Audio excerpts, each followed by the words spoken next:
Agronome de formation, après avoir failli être médecin.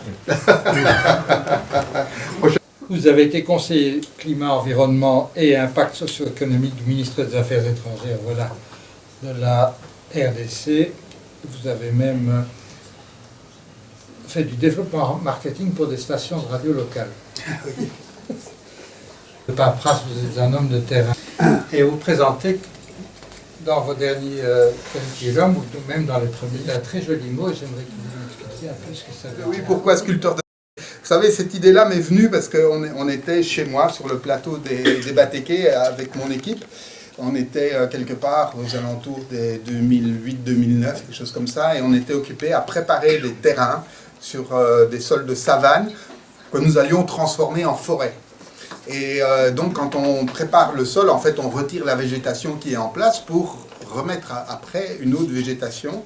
Et donc on remplace une végétation naturelle par une végétation artificielle qui est plantée. Et donc nécessairement ça change complètement le paysage. Et c'est très impressionnant sur le plateau des Batékés parce qu'il se trouve que les arbres que nous avons plantés là-bas, et en l'occurrence des acacias, poussent très vite. Et donc en 3 ans, la savane devient une forêt. Et là, aujourd'hui, on a fait les premières plantations en 2008, donc on est déjà 15 ans plus tard. Et c'est vraiment très très impressionnant. Et parmi les grandes expériences que nous avons eues, la réponse de la nature à cet investissement, là, c'est absolument remarquable. Voilà. En fait, ce qu'Olivier Moucheté vient d'expliquer ici, c'est la concrétisation du projet d'agroforesterie du plateau des Batékés, qui est donc un projet qui est destiné à devenir, qui était destiné et qui est devenu un puits de carbone, un puits de CO2, qui a pu être valorisé grâce à la Banque mondiale. Alors, plateau des Batékés, c'est en fait un ensemble géologique qui est très grand, qui s'étend au sud du Congo sur la frontière avec l'Angola. Et le plateau là est assez haut, il est aux alentours des 1000-1200 mètres d'altitude. Et ça descend de façon assez régulière jusqu'aux confins du Gabon et du Cameroun. Donc c'est très très grand. Il y a une partie importante de ce plateau qui se trouve en République démocratique du Congo, dans une des communes de la ville de Kinshasa, qu'on appelle la commune de Maluku.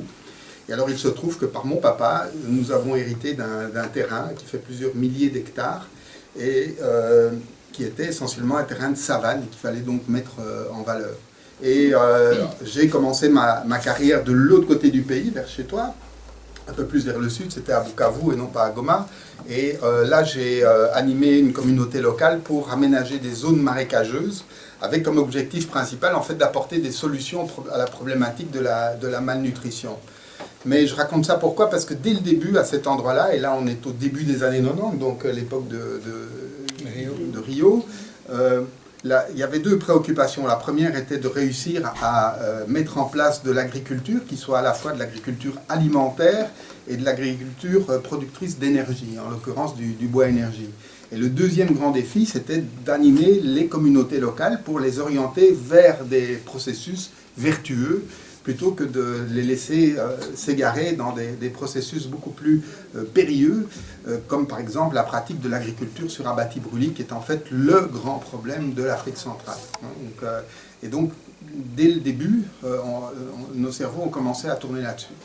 Et donc, après que j'ai terminé ma mission dans le sud Kivu, donc on est au début des années 90, l'idée était évidemment de reproduire des programmes agroforestiers sur le plateau des Batékés à Kinshasa. Et la grosse difficulté qu'on a toujours en Afrique centrale comme ça, c'est évidemment de trouver des sous. Parce qu'on a du terrain, on a de la place, mais trouver les quelques dollars dont on a besoin pour commencer les plantations, c'était pas évident. Et c'est vers la fin des années 90, à partir de 96-97, qu'avec mon frère, et ça a démarré ici à Bruxelles, on a été capable de réunir un petit peu d'argent qui nous a permis alors de démarrer un programme agroforestier. Alors l'agroforesterie, ça veut dire quoi? Ça veut dire que sur un terrain donné, on combine de façon astucieuse des plantations à cycle court qui ont comme vocation de produire de l'aliment, en l'occurrence sur le plateau des Batékés, c'est surtout du manioc et du maïs. Et à ces cultures-là, on associe des cultures forestières qui vont occuper le sol pendant beaucoup plus longtemps. Les cultures alimentaires, elles occupent le sol pendant quelques mois, voire une année avec le manioc. Par contre, la culture forestière, elle occupe le sol pendant 7 à 8 ans. Et quand on a terminé avec le cycle forestier, on coupe les arbres pour faire du charbon de bois et ils laissent derrière eux un terrain fertilisé. Parce que les arbres ont été chercher de la matière nutritive très en profondeur grâce à leurs racines. Ils ont tout remonté ça vers le haut et grâce à leurs feuilles et leurs branches, ils déposent ça sur le sol. Et donc, ils font le boulot nécessaire pour nourrir ceux qui vont suivre. Et donc, en organisant ce genre de pratique, on crée une dynamique de production végétale tout à fait vertueuse, tout à fait intéressante. Bref, on était au début des années, fin des années 90, on arrive à capter un peu d'argent ici. Je retourne au Congo en 98, et si vous vous rappelez bien, à cette époque-là, Laurent Kabila vient d'arriver avec ses copains rwandais, ougandais, angolais et autres, et ça se passe pas trop bien. Donc, été 98, pouf, la guerre éclate entre Kabila et ses copains qu'il avait amenés pour dégommer Mobutu. Donc, pas évident de trouver de l'argent pour planter des arbres sur le plateau des Batékés quand on est en train de faire la guerre dans les rues des quartiers populaires de Kinshasa. En 2005, je rencontre des gens à Kinshasa qui me disent « Mais tu sais, tu devrais adapter ton projet pour en faire un projet du mécanisme de développement propre. » Alors ce terme barbare est en fait un des processus qui a été imaginé dans le cadre du protocole de Kyoto et qui permet en fait d'adapter des projets pour qu'ils produisent ce qu'on appelle les crédits carbone. Alors un crédit carbone, en fait, c'est quoi? C'est une tonne de CO2 qui, concrètement, sur le terrain, est en fait la matière végétale qui a été produite par la culture et qui est donc stockée sur le sol. C'est ce qui se passe quand on plante une forêt. Et concrètement, sur un terrain comme celui qu'on a sur le plateau des Batékés, si on prend le terrain naturel, le stock de carbone sur le sol est aux alentours des 30 à 35 tonnes de CO2 par hectare. Quand on plante la forêt, on passe de 30 à 100. Donc on augmente 3 fois le stock de carbone. Et ensuite, le boulot, ça consiste à tenir ça sur la longueur. Alors donc ce qu'on a fait, c'est qu'on a planté 1500 hectares de forêt. Et à l'intérieur de ces 1500 hectares, on exploite chaque année 80 hectares. Aujourd'hui, ça c'est notre monde moderne, on peut se faire payer pour ça. Et je suis le seul Congolais qui a été payé pour des crédits carbone agroforestiers. Il n'y en a pas d'autres, il n'y a que moi. Ce projet fait partie de la liste des projets mécanismes de développement propre dans la catégorie qu'on appelle utilisation du sol et changement de l'utilisation du sol. Et dans le monde, il y en a une soixantaine. En Afrique, il y en a 22. En République démocratique du Congo, il n'y en a qu'un seul, Ibi Batéké. Ça m'a rendu un petit peu célèbre à Kinshasa et j'ai eu la chance, comme mon camarade qui était ministre des Affaires étrangères, parce qu'il m'a fait une grande fleur, c'est qu'il m'a pris dans son équipe. Et avec lui, avec Cheo Kitundu, c'était la première fois que dans un ministère des Affaires étrangères, il avait à côté de lui un conseiller pour le climat, l'environnement et les impacts socio-économiques. Et ça nous a permis de faire un travail quand même assez remarquable qui est encore utilisé aujourd'hui. Et notamment, il y a un processus qui est en cours pour faire en sorte que le Brésil, l'Indonésie et la République démocratique du Congo se mettent ensemble pour faire un genre de OPEP de la gestion forestière. Donc l'Amazonie, la Bornéo et la forêt congolaise sont les 3 plus grands massifs forestiers au monde. Et donc si la planète respire, c'est un peu grâce à eux. Avec Lula, peut-être. Alors, quand j'ai travaillé sur ce dossier, c'est l'époque où Lula est sorti et s'est fait remplacer par Bolsonaro. Donc, on a dit, poubelle. On s'est rendu compte qu'en termes de performance de stockage du carbone, la forêt congolaise est de loin plus performante que la forêt amazonienne. Donc, on est devenu champion. À ce moment-là, et vous savez pourquoi? Oui. La diversité. Vous pouvez nous expliquer? Non. Mais oui, en fait c'est très simple parce que j'ai utilisé le terme tour à flux. Alors une tour à flux, c'est quoi? C'est un appareil assez sophistiqué et qui permet de mesurer les échanges gazeux entre la surface du sol et un peu en profondeur. Et donc pour faire simple, ça permet de faire une évaluation chiffrée, quantifiée du stock de carbone que la forêt fait circuler, si tu veux, pour dire simple. Sur la forêt tropicale dense humide du bassin du Congo. Aujourd'hui, il n'y a qu'une seule Toraflu, c'est celle qui a été installée à Yangambi. En Amazonie, ils en ont 20. L'ICCN, qui est une très très grande institution, qui chapeaute en fait toutes les réserves et ressources naturelles protégées du Congo, c'est-à-dire 9 parcs nationaux, 80 aires protégées. L'aire que gère l'ICCN, c'est quoi? C'est 320 000 km², c'est-à-dire quelque chose comme 10 fois la Belgique. Et une population qui en vit et qui y survit de 30 millions de personnes. Donc c'est un royaume extraordinaire, de richesse, de diversité biologique, etc. Donc je disais, mon arrivée à l'Institut congolais de conservation de la nature a été, je dirais, presque provoquée par mon prédécesseur. Parce que j'étais, avant moi, sur place, là-bas, il y a un monsieur qui s'appelle Cosma Wilungula et qui, lui, a dirigé l'ICCN pendant 15 ans et 8 mois. Et donc, comme vous vous en rappellerez certainement, le gouvernement en République démocratique du Congo a changé en avril 2021. Et quand la nouvelle équipe est arrivée, mon prédécesseur s'est assez violemment bagarré avec un des ministres de tutelle, et en l'occurrence le ministre du Tourisme, et qui s'est juré d'avoir sa tête.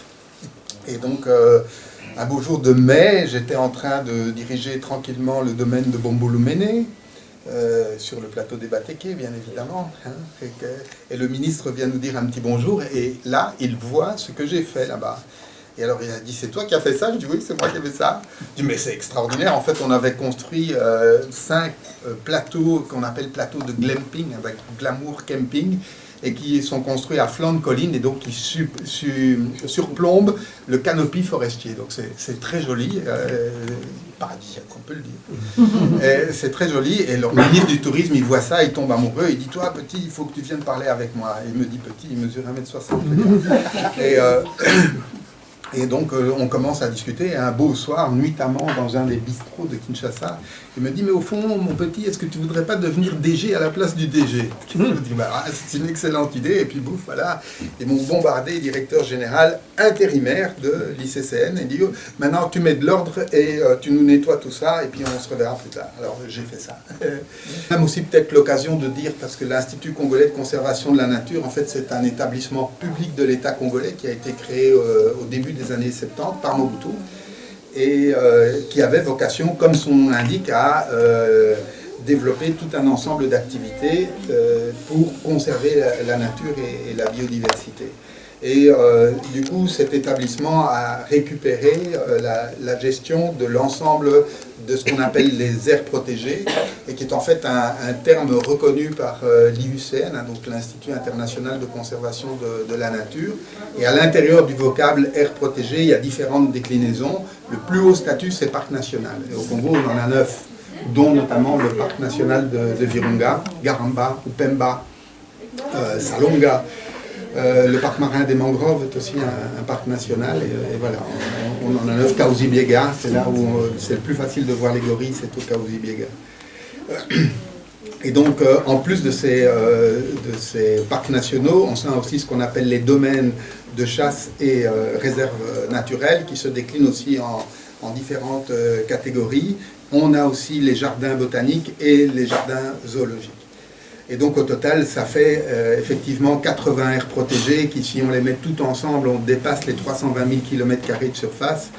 On a aussi la responsabilité de suivre ce qui se passe dans ce qu'on appelle les zones tampons, c'est-à-dire des zones périphériques autour des aires protégées. Et comme tu le disais tout à l'heure, ça donne à l'ICCN une amplitude de terrain de 550 000 km² avec un impact direct sur 30 millions de personnes, dont 15 millions sont à Kinshasa. Hein. Donc, alors aujourd'hui, l'Institut congolais de conservation de la nature, grosso modo, on a une douzaine d'aires protégées, donc les 9 parcs et quelques réserves qui sont gérées par des grandes ONG internationales.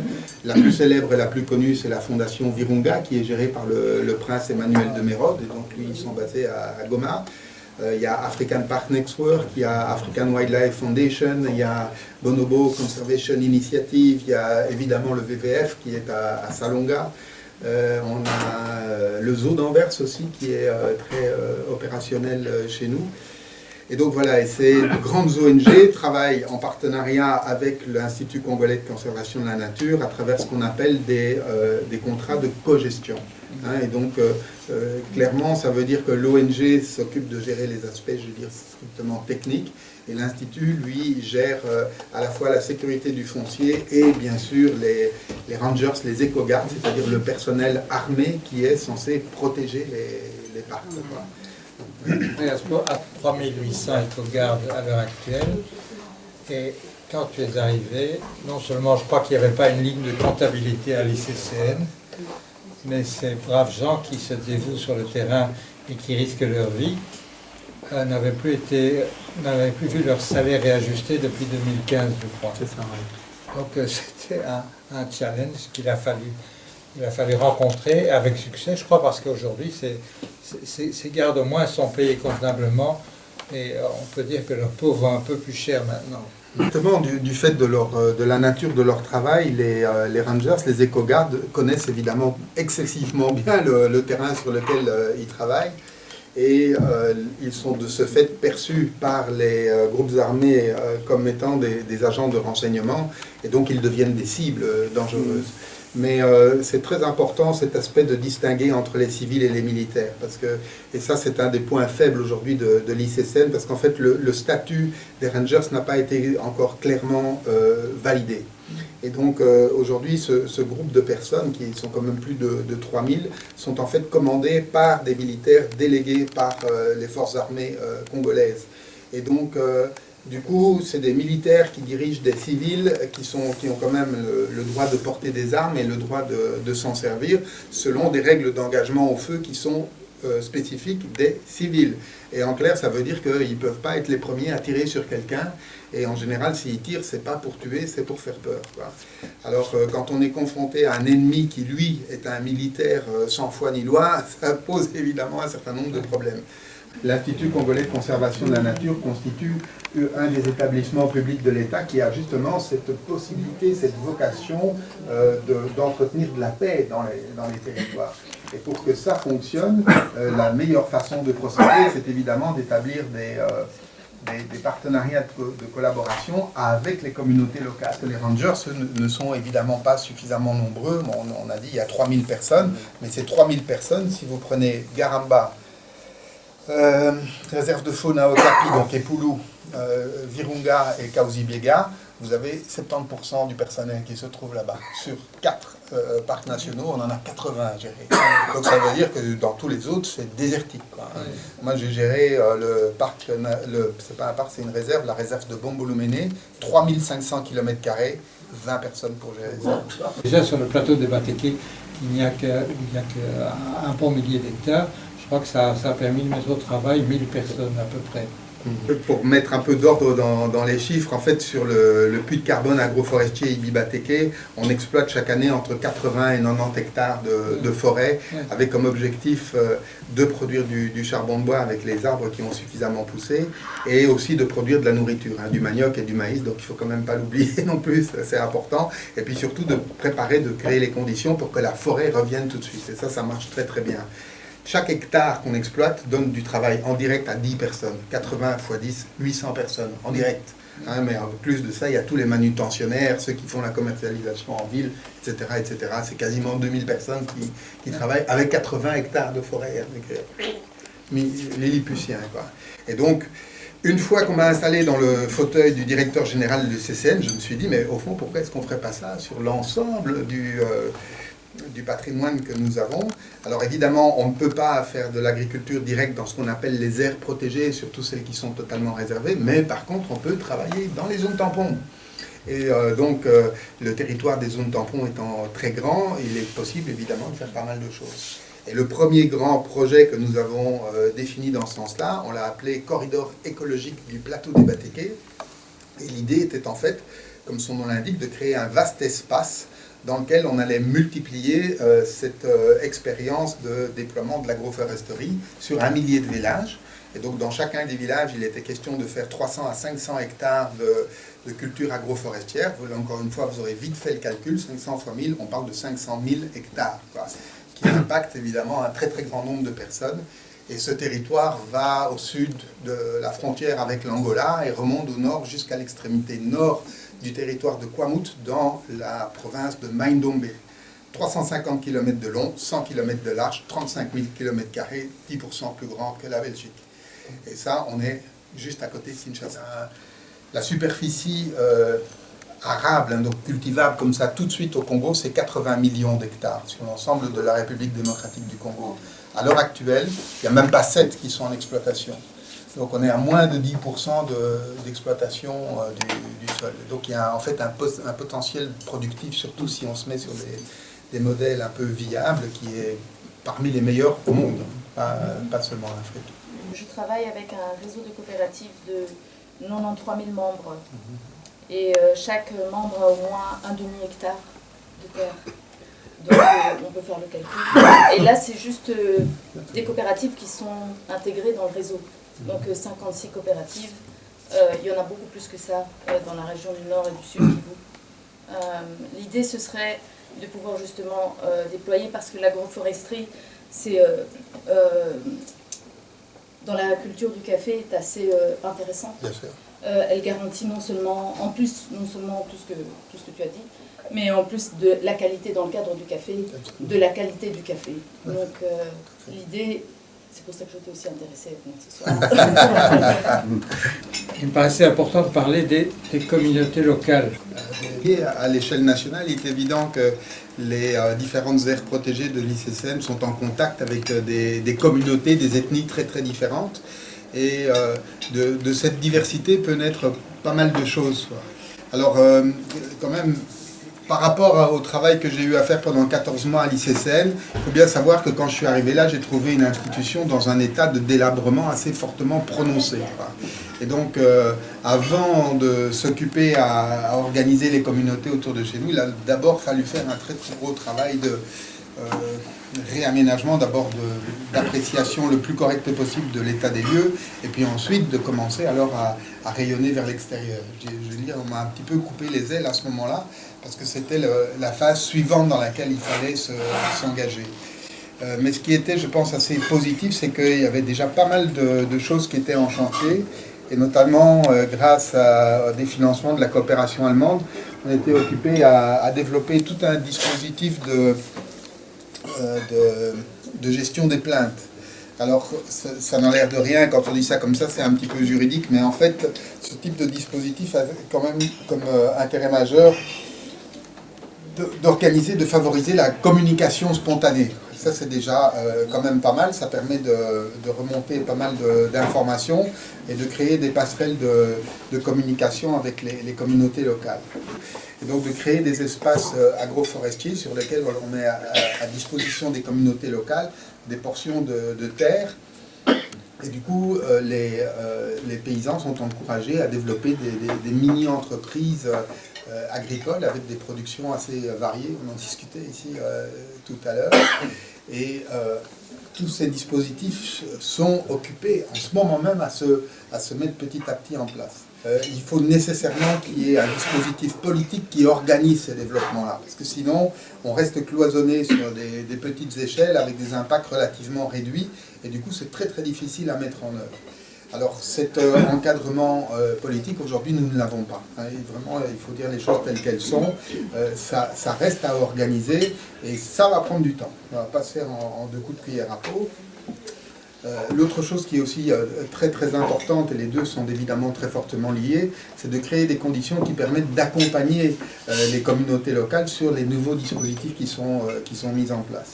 Il se trouve que par héritage, j'ai cette chance moi d'être un peu proche des chefs coutumiers, notamment sur le plateau des Batéké. Et avec quelques camarades, on a mis un projet en route qui nous tient très très à cœur, qu'on a appelé les États généraux de la gouvernance coutumière sur le plateau des Batéké.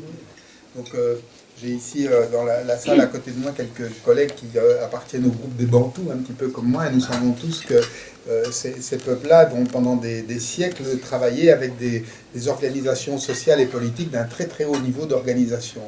Ce niveau d'organisation a été très très fortement détérioré, d'abord pendant 500 ans qui correspond à la période de l'esclavage, qui se sont succédés par 200 ans de colonie. Alors il est évident que ça laisse des traces dans les populations, et notamment, et très fort sur la période coloniale, des actions ont été menées de façon à détériorer le pouvoir coutumier qui était forcément mal vu par le pouvoir colonial. Et tout à l'heure, il y a des amis qui me parlaient de préoccupations pour le déboisement des forêts parce qu'on va chercher du bois rouge, etc. Je voudrais rappeler ici que la plus grande cause de déforestation ou de dégradation des forêts, c'est avant toute autre considération l'agriculture sur abatis brûlis. Quand un paysan a besoin d'un demi-hectare pour aller travailler sur un sol forestier qui est riche, il brûle 50 hectares de forêt. Les conséquences de ça sont terribles, quoi. Non seulement en perte de biodiversité, mais en perte de la capacité de la forêt de se régénérer par elle-même, etc. Et donc ces dispositions-là doivent s'arrêter. Donc voilà, brosser un petit peu dans tous les sens les préoccupations auxquelles on a été confrontés ici pendant ces 14 derniers mois. Peut-être pour arriver vers la fin et conclure ici, je voudrais dire que d'une manière ou d'une autre, moi je suis quand même très très content d'avoir passé du temps dans cette institution que je connaissais déjà depuis longtemps, mais je n'étais pas rentré dedans pour vraiment la sentir jusqu'au plus profond de ses entrailles. Et je crois qu'au Congo, on a quand même la chance d'avoir des institutions comme ça qui ont été en fait très bien créées. Les textes qui organisent les CCN sont excellents. Au Congo, nous n'avons pas d'autres institutions qui ont un mandat identique à celui de l'ICCN. Le mandat de l'ICCN, il est extrêmement clair. Il est conduit par la loi 14003 sur la conservation de la nature, qui est une loi relativement récente, qui date de 2014, comme son nom l'indique, 14003, et qui s'oriente sur les grands principes aujourd'hui de conservation de la nature, de préservation de la biodiversité. Cette loi est extrêmement contraignante, c'est elle qui permet d'avoir des éco-gardes armés, etc. Donc elle permet aussi à l'ICCN de prélever des amendes sur ceux qui trichent, etc. Donc la loi est bien faite, mais malheureusement elle est très mal connue et très mal mise en application. Donc il y a évidemment tout un travail à faire pour que cet appareillage législatif soit mis en œuvre correctement, et c'est la mission de l'ICCN. Et peut-être encore un mot pour définitivement conclure, mais parmi les projets assez pertinents qu'on avait mis en route, je reviens sur mon dada qui sont les changements climatiques et notamment les fameux crédits carbone. En fait, ce qui est très important pour mettre en place un dispositif de crédit carbone, c'est d'avoir d'abord un terrain qui soit correctement délimité. Et ça, l'ICCN a ça. Deuxièmement, d'avoir un mandat de l'État clair pour faire un travail de conservation. L'ICCN a ça. Et troisièmement, d'avoir des relations privilégiées avec les communautés locales de façon à ce qu'elles s'approprient complètement le dispositif. Et ça, l'ICCN peut aussi avoir ça. Et donc, cet institut fait partie, selon moi, des établissements de l'État qui sont le mieux positionnés pour réussir de développer des projets de stockage de carbone ou de service environnemental global à très grande échelle. Je viens d'apprendre tout récemment, et c'était il y a 2 semaines à Paris, avec des collègues avec qui on travaille depuis longtemps sur ces sujets, dans la province du Mai-Ndombe, dans la périphérie autour de la ville d'Inongo, il y a un projet dit RED. Donc le RED, je vous rappelle, c'est la réduction des émissions de gaz à effet de serre qui sont liées à la dégradation forestière ou à la destruction des forêts. Et pour faire simple, ça consiste à mettre en place un dispositif qui protège la forêt. Alors on part sur l'hypothèse de dire, voilà, si on ne fait rien, on va avoir 0,2% de déforestation. Par contre, si on travaille, au lieu d'avoir 0,2, on aura 0,01% de déforestation. Alors, le pourcentage a l'air minime, mais on parle de millions d'hectares. Et donc, ça veut dire que ce sont des millions de tonnes qui sont économisées. Il y a un programme qui a été mis en route en appui avec la Banque mondiale en 2017-2018. Et au début du mois d'octobre, on a reçu les rapports de vérification. Ce projet, je ne me rappelle plus de la surface maintenant, mais va générer en fait 17 millions de tonnes de CO2 qui vont être payées à $5 par tonne. Donc on parle de 85 millions de dollars qui vont être payés par la Banque mondiale à un des fonds nationaux qui s'occupent du RED, qu'on appelle le FONARED. Et ce paiement-là aura lieu l'année prochaine. Alors, ce qui est très intéressant, c'est de savoir on va faire quoi avec cet argent. Ce qui me paraît très très important, c'est d'abord que les populations locales soient mises dans des conditions qui leur permettent de retrouver leurs propres identités. Mais oui, c'est ça. Aujourd'hui, il y a une perte identitaire qui est extrêmement grave et qui est quelque part la cause de ces fameux conflits interethniques, quoi. Les gens ne savent plus où ils sont et ce qu'ils ont à faire. Donc, pour réussir à s'en sortir, il n'y a rien à faire. Il faut aller vers le dialogue, et faire stopper les conflits le plus vite possible, parce que ça c'est extrêmement dramatique. Et aujourd'hui, parce que vous avez commencé votre remarque ici en parlant des pouvoirs locaux, sur le papier ils sont en place, mais sur le terrain ils sont absolument inefficaces. C'est pas l'exploitation forestière qui est aussi une des causes majeures de la déforestation. Ce qu'on appelle déforestation est un phénomène de destruction de la nature qui a plusieurs vecteurs. Le principal, c'est l'agriculture sur abatterie brûlée. Après, il y en a pas mal de la fabrication du macala, l'exploitation industrielle, mais l'exploitation de la forêt pour le bois. Mais comment est-ce qu'on exploite la forêt pour le bois? Parce que si on l'exploite selon les règles qu'on est censé suivre, en principe, une exploitation forestière bien faite entretient la forêt, ne la détruit pas. Sinon, elle détruit son capital et c'est idiot. Alors là où il y a de la destruction, c'est à partir du moment où on fait de l'exploitation agricole anarchique qui ne respecte pas les règles, on coupe les arbres trop petits n'importe où, etc. Ça pose évidemment des grands problèmes. Mais je peux vous assurer que l'exploitation de la forêt pour le bois n'est pas du tout le premier vecteur de déforestation. Le taux de déforestation chez nous en République démocratique du Congo, c'est 0,08% de la surface de la forêt. Le problème, c'est qu'on a 150 millions de forêts. Donc quand vous prenez 0,08% de 150 millions, ça fait toujours quelques millions d'hectares qui disparaissent. Donc la valeur absolue est très impressionnante, mais le pourcentage est extrêmement faible. Et cette situation-là est en fait un problème pour nous parce que quand nous, RDC, nous sommes dans des négociations internationales sur la déforestation, en fait notre taux de déforestation est extrêmement bas. La Banque africaine de développement donne 1 million de dollars au Congo à travers un accord qui est signé par la banque et par le ministre des Finances du Congo. Quand le ministre des Finances signe, automatiquement, il y a l'équivalent de ce que la banque met qui est provisionné à la banque africaine, à la banque centrale du Congo, de façon à ce qu'il y ait 50% du don et 50% de la ressource congolaise. Vous me suivez? Le projet, portefeuille de projets dans lequel on s'engage, 17 projets pour un montant total de 14 millions de dollars. Et les projets se réalisent. Et avec le mien, évidemment, on a fait des performances remarquables. Donc, en 2015, il y a une dame, inspectrice du ministère du Plan, qui débarque dans mon bureau et qui me dit « Monsieur, on voudrait savoir qu'est-ce que vous avez fait avec les 800 000 dollars qui vous ont été versés par la Banque centrale du Congo. » Madame, je n'ai jamais reçu cet argent. Alors elle me regarde dans les yeux, elle me dit « Mais si c'est comme ça, vous devriez porter plainte. » Au gouvernement. Qu'est-ce que j'ai fait? J'ai porté plainte au gouvernement. Et qu'est-ce qui s'est passé? On a bloqué les comptes de mon projet. Pendant 6 mois. 150 000 dollars bloqués en banque. Et j'ai dû signer une lettre comme quoi le gouvernement ne me devait rien, sinon il ne me rendait pas moi. Le total de l'argent qui est sorti de la Banque centrale sur cette opération, c'est 14 millions de dollars. C'est la raison pour laquelle on ne reçoit pas l'argent. Ah ouais, mais c'est la corruption. Ah, je sais pas, moi j'ai pas dit ce mot-là. Parce qu'il filme lui.